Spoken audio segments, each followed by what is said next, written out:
Welcome to this TechEd lecture sessions performing data science on SAP HANA Cloud. My name is Christoph Morgen. I'm part of the SAP HANA product management team, supporting our embedded machine learning capabilities in SAP HANA Cloud. I'd like to give you an overview in this presentation on briefly on SAP HANA Cloud and its capabilities for data scientists, and then go straight into more details of how to perform data science in HANA Cloud, how to work with Python connecting to SAP HANA Cloud, explore data from SAP HANA using data frames, use the embedded machine learning capabilities, do spatial analysis or graph analysis from Python through the Python interfaces. We will all see that also in a demo, and then summarize and wrap up. And I hope this gives you a broad and good overview on how to perform data science with SAP HANA Cloud. What is data science? Of course, that's a key maybe question to explain what we imply and mean with data science. It's an interdisciplinary approach of extracting knowledge and insights from your data in SAP HANA, for example. We will use techniques like machine learning, but also techniques from other domains like statistics, data analysis, query analysis on databases, but also, depending on the use case, completely different techniques in the area of spatial or graph processing, for example, in order to ultimately understand and analyze the phenomena present in your data. And from a practical perspective, how do you perform data science? Typically, what we see and what you have experienced using specific languages like Python and R for performing data science. R has been the classic language for statisticians and data scientists in the past, but Python has become very popular over the last 3 to 4 or 5 years and actually overtaken R as a popular language. But beside those, we also see, at least from surveys like this one from KD Nuggets, that SQL itself is a popular language for data science. Why is that? Because data is stored in databases. Therefore, SQL is typically used to get hold of this data, transform the data in order for data scientists to make use of it. But the key is, if you want the data scientist to work with your data, you need to expose your assets, being it data, being it algorithms like machine learning, spatial algorithms, in those languages, in those language environments like Python or R.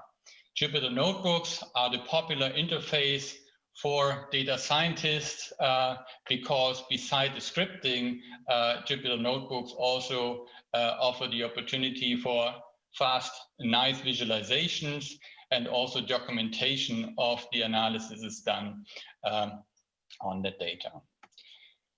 So what is SAP HANA Cloud and what are the data science capabilities in SAP HANA Cloud?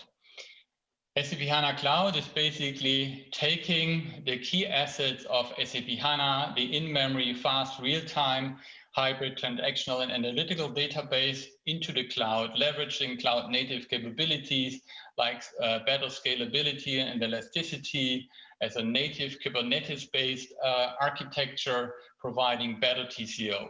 It adds additional capabilities, specifically on the area of virtualization and federation of data through smart data access and similar techniques, combining that with implicit replication of the data from on-premise or other cloud systems as needed and in different ways needed into different data stores in SAP HANA Cloud. It can be the in-memory data store, native disk store, or even a relational data lake like the HANA data lake or an object store. So you have all the options of storing your data in SAP HANA. It doesn't need to be in memory for your purposes.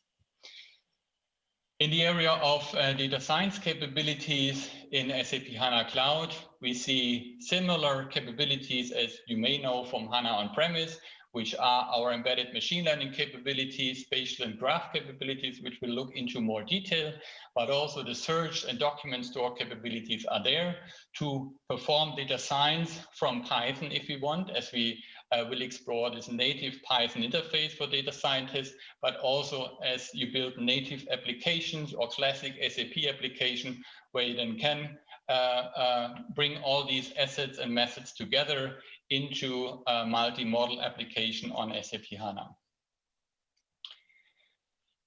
So as a first step, if you want to perform data science on SAP HANA Cloud, you need to connect to SAP HANA Cloud. For that, we provide a native Python client interface for SAP HANA.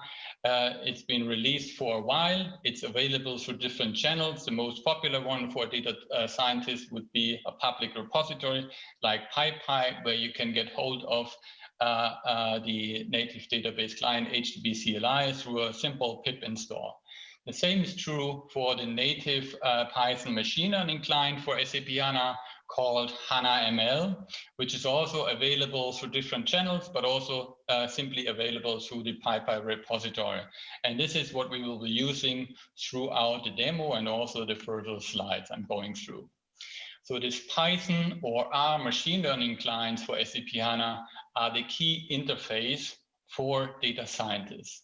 We learned that if you want a data scientist to provide value to your HANA-based application and leveraging the HANA data, we don't want the data scientist to transform its or his or her work into SQL and database development, but rather bring and expose our assets in the native scripting environments of Python and R. Therefore, this HANA ML package provides access to data in Python or R through the data frame concept, which is basically a virtual placeholder against a view, a SQL statement, or a table in SAP HANA, providing numerous methods to explore the data, push down all the processing into the database, including visualizations of the respective result sets. Then the machine learning libraries, like the predictive analysis library called PAL, is exposed in Python and R. The methods are exposed in a similar language as data scientists are used to from popular open source packages like in R or Python. So therefore, it should be very easy to pivot from those classic open source packages to making use of PAL or the APL library in Python. Most recently, in the last update of this Python machine learning client, we have also added spatial and graph capabilities, which we'll look into more detail in a second. So once we are in that Python program, as we connect to the HANA Cloud system, where we get hold of the connection details, the system address and endpoint, maybe from the HANA Cloud administrator of your organization, you have a user and a password, and you can then establish through the connection context object, which we will see here as part of the HANA ML package, which we've loaded and imported the data frame class, then establish this object called con in our script example, and based on that, have then access to the HANA system. There's also, if you don't want to store user and password in your script, you can use a so-called secure user store and define a connection key, which will then be used as a label against your HANA system. The data frame is now created on top of that connection object. As we can see it here, my df1 is my data frame. In this example, I use a select statement against a view or a table. Could also be a direct reference. And then I can apply methods on top of that data frame as we are used to from the pandas data frame or R data frames, like you can call aggregations, correlation counts, whatever analysis on the data. But the difference is all this processing is pushed down into SAP HANA, like the described function, which you'll see here as a screenshot, which gives you a broad univariate analysis on the complete data sitting behind the data frame. Certainly, tabular results are fine, but most likely you also like to leverage visualizations on top of your data. And here the same pattern applies. We'd like to provide you visual insight into your data while pushing down the processing into SAP HANA and only visualizing result sets. In visualizations, like we can see here, distribution plots, scatter plots using implicit binning and a heat map kind of an display, box and whisker plots, correlation plots, etc. So there's a long list of visualizations which you can use to explore your data and push down all the processing. If you now look into the embedded machine learning function and capabilities, those focus around the classic machine learning scenarios, be it classification, regression, time series forecasting, cluster analysis. So to give you examples, maybe you want to predict customer behavior like churn or fraud, or classify the buying behavior. Or in the regression case, you'd like to predict car prices based on characteristics of the car or market trends. Forecasting certainly is a widely adopted domain. Scenarios are sales forecasting, demand, cost forecasting. These types of scenarios are very popular. So the classic scenarios, the embedded machine learning libraries do not focus on the deep learning scenarios, but rather the classic scenarios. The PAR library, predictive analysis library, is our expert library of 90 plus algorithms, which include classic ones, but also always include like trending algorithms, like gradient boosting implementations in the PAR library, optimized to execute as fast as possible in HANA and provide real-time transactional speed as we talk about inference of those machine learning models. It supports expert capabilities like segmentation, segmented forecasting, but also automated cross-validation and hyperparameter selection. The scenarios covered are classification, regression, time series forecasting, etc., as I outlined them before. We have the SQL interface, but certainly the Python and R interface are the crucial ones. This slide here now gives you an idea of the richness and the type of algorithms we support in the respective classes. As an expert data scientist, you now need to decide which of the classification algorithms, for example, is best suited for your scenario. Is it the random decision trees, or is it the hybrid gradient boosting tree algorithm, or even a support vector machine or a different scenario? So that's your choice as a data scientist to select the respective algorithm. In contrast to that, we have the automated predictive library, short called APL, which is also available in SAP HANA, which provides algorithms and interfaces for similar use cases, as we can see it here: classification, regression, time series forecasting, etc. The difference is you don't need to be an expert data scientist to define and select the algorithm. All that is taken away from you, and you use a more automated approach for classification, as an example, where the variable selection, data preparation, all that is done automatically, and you gain fast results and fast adoption, and therefore use of APL is very popular, even for expert data scientists, to get started and get a first idea of a given scenario. In Python now, how does the application of the use of a machine learning scenario look like? This is a classification example. What we see here, we specify the parameters for that classification algorithm, specified here as random forest, the classifier. The parameters and the way the parameters are specified are very similar to what you are used in public packages. Therefore, the way the pivoting from your open source package to the HANA ML package should be very quick, and you should be it should be very easy for you to adopt and make use of the HANA ML interface. Getting similar results like statistics on your classification, the metrics on your classification, the visualizations, and including explainability when you apply the machine learning models. This slide, just as a reference, shows that we also can pipeline multiple algorithms together in objects, and this is how a more sophisticated algorithm use looks like with respect to parameter selection. We'll also see that later in the live demo. That's why I'm stepping over this a little bit faster.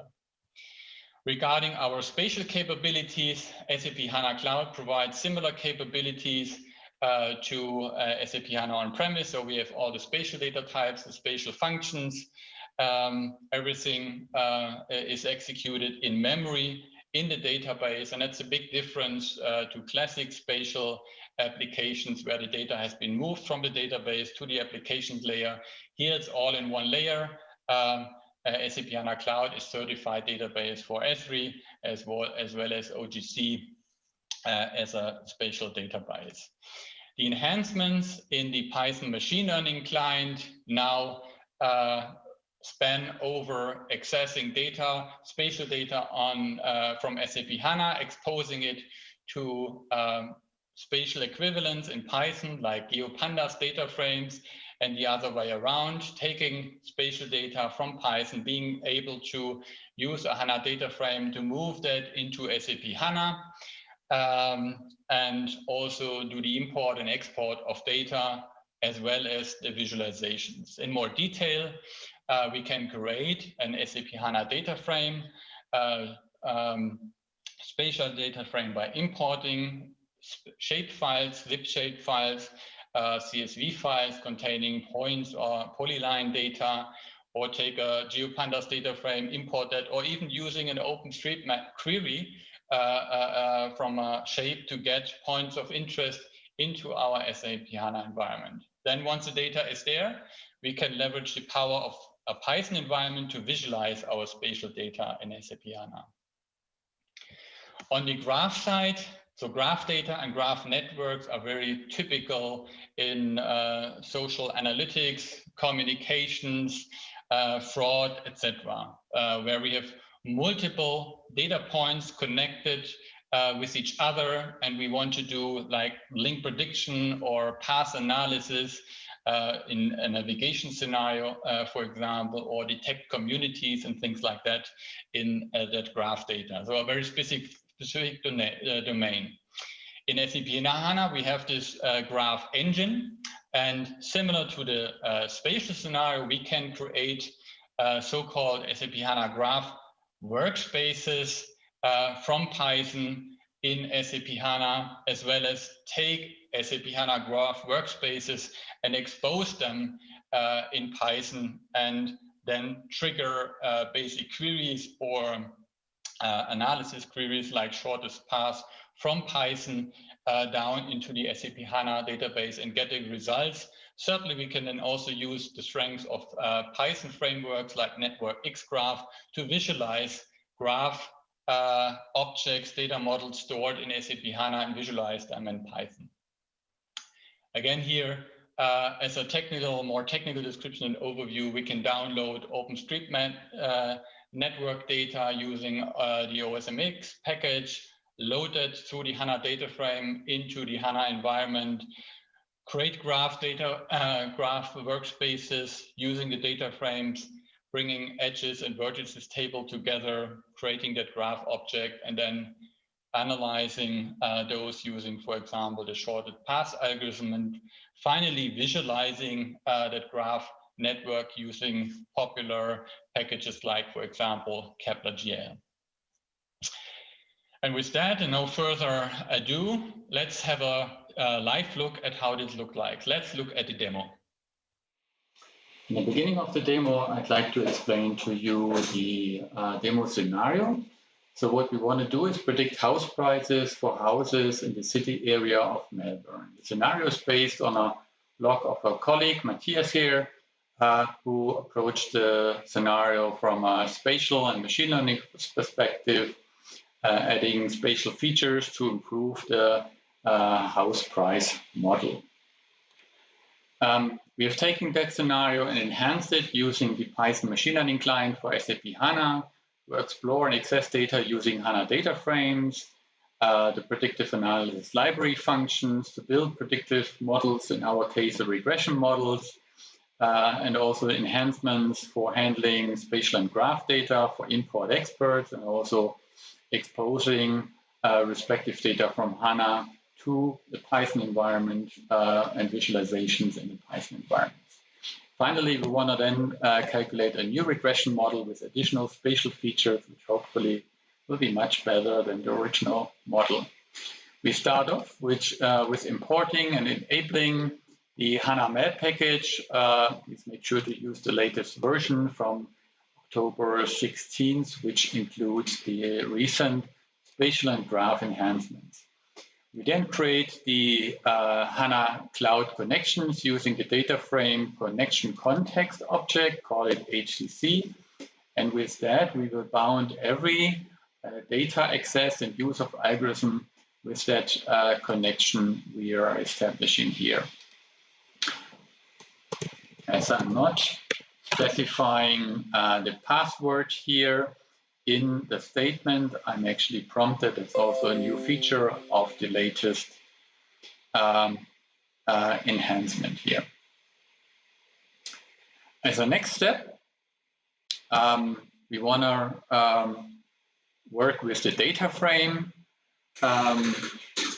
In this case, a data frame, a HANA data frame in Python is actually nothing than a SQL statement against a table, a query, or a view on the HANA side. We created using the table method on top of the HCC, the connection context. And as we can see here, as we created, it's a select statement as we print out the details of the data frame here. We can then explore the columns, get the column list, or use the collect method to actually transfer data from HANA to the Python side by chaining head and collect. We first filter top 5 and then collect the result set of 5 rows to the Python environment. So make sure to use collect always as the last method. By that you ensure only passing over a small number of records from the database to the Python environment. Similarly here, we use the aggregation functions to count on IDs by years. And all that is again calculated in HANA. We can enhance the visualization and data exploration using visuals and more specialized methods. I'm filtering here in 2017. As you see, the original data frame is now changed with an additional where clause.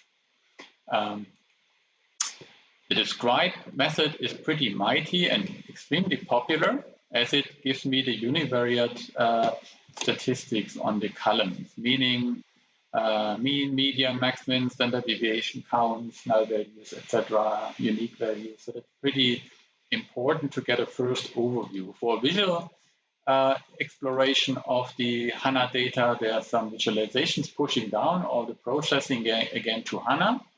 If we want to get a distribution histogram, for example, on the house price, I'm filtering here on houses below 3 million to be more focused in the histogram. If I start the histogram, in this case, it's a continuous variable, but I'm getting counts here. As I specified, I want to have 60 bins. So the continuous variable is clustered into 60 equal bins, giving me a nice distribution plot. As next, I'd like to do a scatter plot on the values year build versus price. Again, continuous variables. I don't want to pass over all data points. Therefore, I'm binning again the columns and getting kind of a heat map where the values are, the count values are then displayed for the respective bin classes of year build versus price. And we see the similar pattern where the house prices most frequently range between 500,000 and maybe 900,000, and most houses also, no surprise, are built between 1960 and maybe 2015. Okay, and last but not least, a correlation plot, which is again executed in HANA, correlating all the numeric columns. What I can see from this, again, rooms and bedrooms are highly correlated. Maybe in my machine learning model, I should use both or create a new feature from both of the columns. Let's train the first part regression model. Before we do that, typically, we certainly want to split the data between a train, test, and validation subset. We can do that with this method, creating 3 new data frames, each holding or representing one of the subsets. And now we can start training the first regression model. We will choose the hybrid gradient boosting tree regressor from the PAL algorithms, which is the newest one and extremely popular compared to open source similar implementation. It supports also categorical data input. Starting off, training the model with some default parameters. And there it is. Let's look at the output of the regressor. Okay, I'm getting feature importance. I see here building area, most important features, for example. Let's look at the overall quality stats of the model. As I see, okay, the mean average error or absolute error is at 265,000. So with a house price maybe of 500,000, that's pretty significant. So I think our model yet isn't too good. Let's try to improve this. Also, the R-square value I'm getting from the score on the validation data also is not too good. Therefore, as I said, let's improve the model. I can do that using the optimal parameter search over a search space I'm defining here. With that, grid or random search can be used to come up with the best values. That certainly takes a while as I'm training multiple models and evaluating multiple models. As a result, I'm getting the optimal parameters here, which I can then feed into a new parameter setting.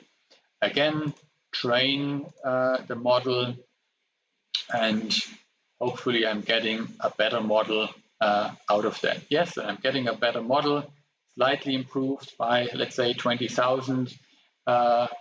Mean average error, absolute error is still at 248,000. So still not too good. Maybe I have to work on additional features. Before we come to that, adding spatial information as new features to the model, I'd like to introduce you to a new function, the unified regression, which summarizes all the PAL regression functions in a unified interface, where the idea is that future improvements will then immediately be provided for any of the regression features. And one of the improvements here I'd like to show and highlight, which is shown here with the predict output of the model, which is the reason column. So I'm getting explainability. What are the driving features for an individual predictive values and determining its value by which percentage. So we see here for the third row, bathroom has 34% influence on the predicted value of the respective house price. So really important explainability for acceptance and transparency in applying machine learning models. So that's now also available for all the regression functions using the unified regression interface, which is available in HANA Cloud, as well as on the Python interface side, working with HANA Cloud. Now let's work on additional spatial features. For that, first and foremost, I'd like to explain an enhancement here on which was introduced to the HANA Python client, which is around creating data frames from shapefiles. That's what we actually see here, unrelated to our use case. As a functional example, I have a shapefile with the world borders using this new method, create data frame from shapefile. And with that, I'm actually creating this HANA data frame, storing that spatial data into a table in HANA, which I can then again capture and collect, pass that into a geodata frame, and visualize that on the Python side.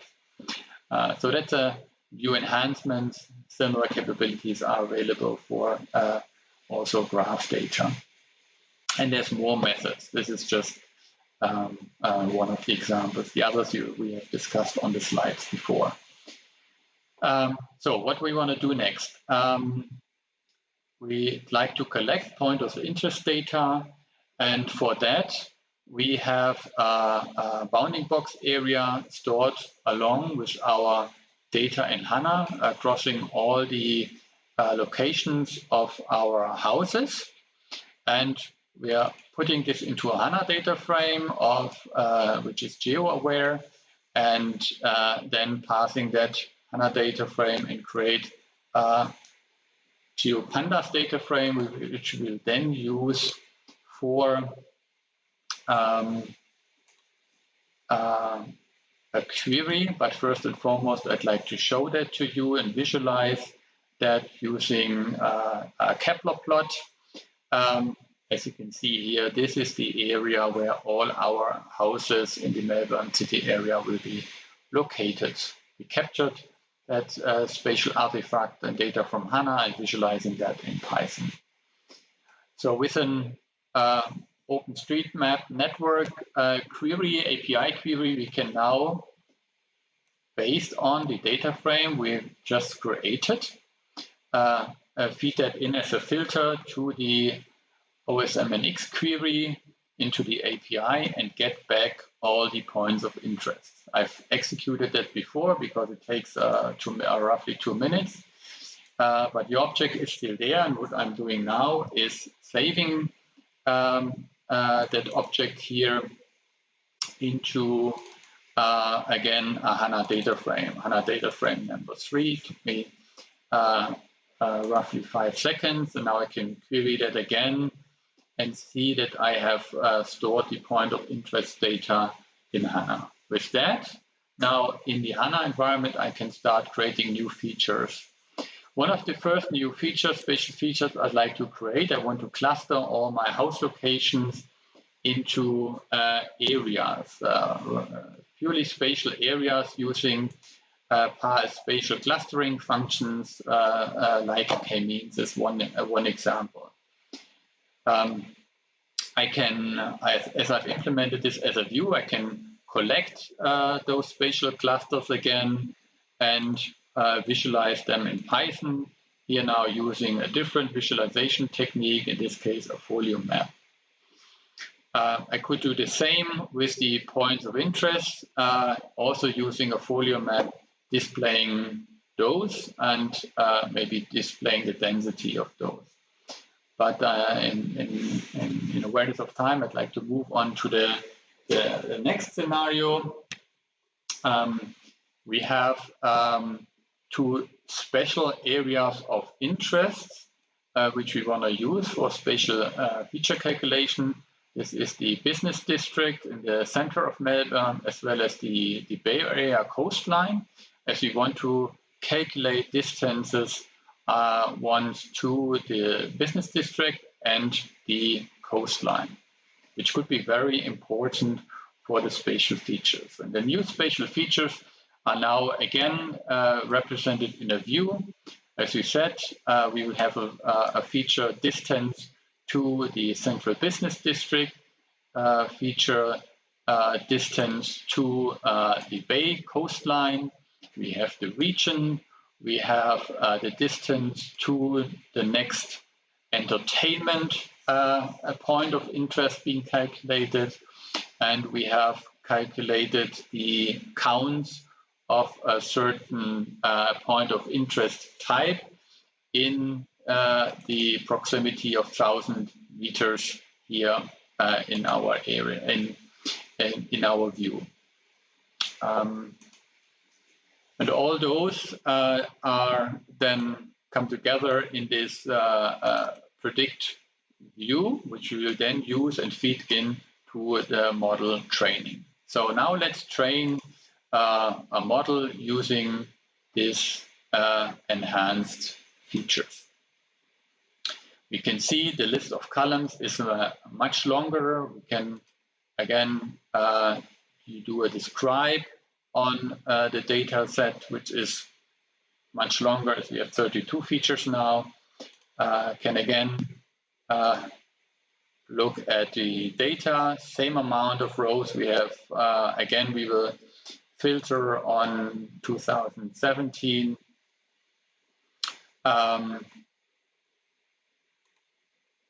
And split the data into a train, test, and validation subset, and then start training the hybrid gradient boosting regression model, including all those features.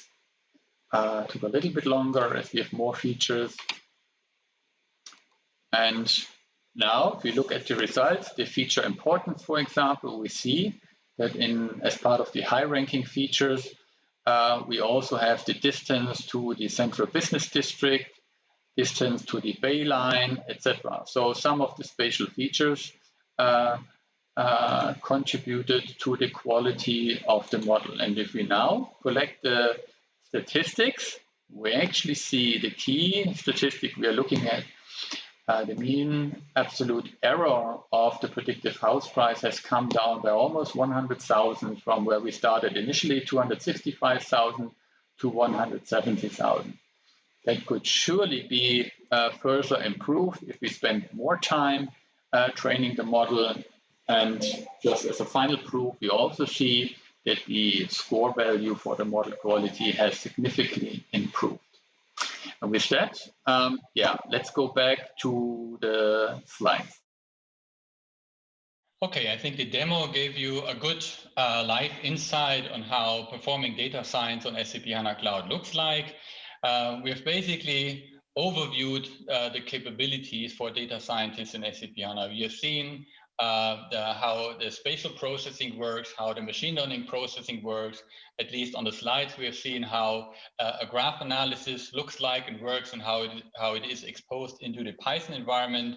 All those can be combined by data scientists to actually build your data science project in Python. Certainly also, if you build an application that can be brought together for an in-database multi-model or data science application as well. The key interface here for the data scientists are our Python or R machine learning clients, which expose these assets from SAP HANA for data scientists in the native environment, Python or R. So if you're interested in more topics related to this session in the area of machine learning or SAP HANA Cloud, here's a reference to some of the sessions. Please have a look and go into more details. There's also links down here to our products and sample pages for the Python API, for example, or the PyPy repository where you can install the Python machine learning client from. If you want to continue your learning experience beyond SAP TechEd, make sure you register in the SAP Learning Hub. You will find there solution skills and learning journeys. There's also a learning journey in the area of machine learning. So make sure to register and explore those. We would be more than happy to see you there and learn more from SAP. And with that, I'd like to thank you for attending this session. I'm looking forward for your questions and you coming back. Thank you very much.